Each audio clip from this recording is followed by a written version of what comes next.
ladies first. Let her know. Thank you. Thanks. Minnesota Governor Tim Walz announced effectively ending veteran homelessness in St. Louis County thanks to state partnerships. Walz recognized the St. Louis County continuum of care for ensuring vets in the region get the support they need to find permanent housing. Walz says it speaks to what we value as a state. The mantra that all of us who served in uniform is, we leave no warrior behind on the battlefield. That continues to being at home. And that attitude is what gets us here. But it also sends a strong message of who we are as a state. The administration says while it doesn't mean there will never be another homeless veteran, the systems are now in place to put the focus on prevention and rapid response. There are 10 COCs in Minnesota, and the St. Louis County COC is the 8th to achieve an effective end to veteran homelessness.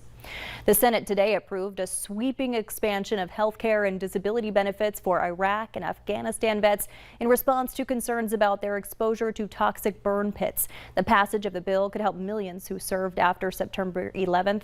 Veteran advocacy groups liken burn pits to the Agent Orange herbicide that Vietnam-era vets were exposed to.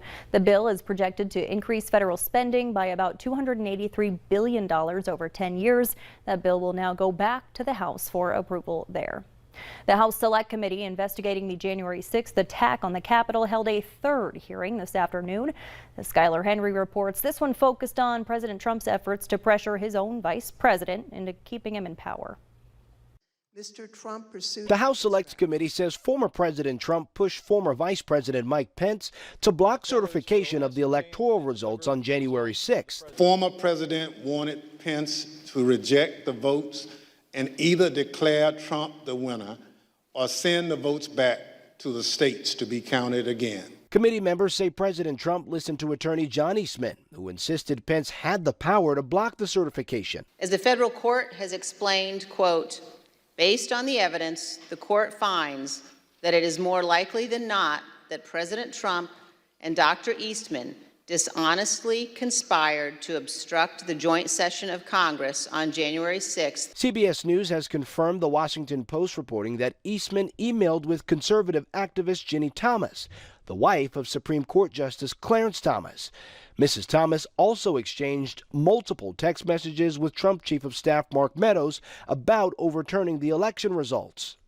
Vice President Pence listened to his own lawyers who assured him he had no power to keep President Trump in office. But many rioters were furious with the former vice president that day. Some even chanted, "Hang Mike Pence," as they stormed through the Capitol. The Select Committee released this video Wednesday, showing Georgia Congressman Barry Loudermilk leading a private tour of the Capitol on January 5th.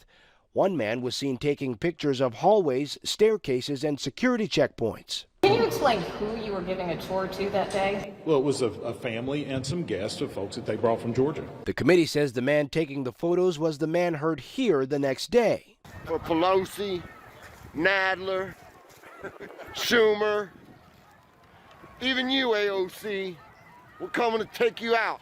Congressman Loudermilk says he condemns advocating violence. Skylar Henry, CBS News, Capitol Hill. Loudermilk, meanwhile, says he doesn't know the man in that video. He says he's received threats since the committee released it. Next on Valley